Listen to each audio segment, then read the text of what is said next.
अस्सलामुअलैकुम वरहमतुल्लाहि वबरकातुहू। सल्लु अलल हबीब सल्लल्लाहु अला मुहम्मद सल्लल्लाहु अलैहि व आलिहि वसल्लम। आपसे इल्तिजा है कि देखें, ये गुनाह की लज्जत जो होती है ये आर्जी है और ये इस दुनिया में ही महदूद है और चंद दिनों तक महदूद है। गुनाह करने के वक़्त आपको लज्जत आएगी, लेकिन बाद में आपको उसका कोई फ़ायदा नहीं होगा।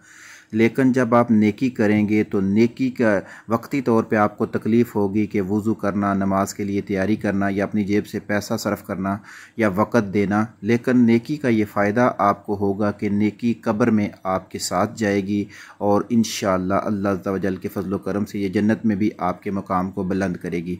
तो इसलिए गुनाहों की लज्जत को छोड़कर नेकियों की लज्जत को अपनाएं और खूब खूब नेकियां करें। अल्लाह पाक हमें अमल करने की तौफ़ीक़ अता फ़रमाए। सल्लु अलल हबीब सल्लल्लाहु अला मुहम्मद सल्लल्लाहु अलैहि व आलिहि वसल्लम।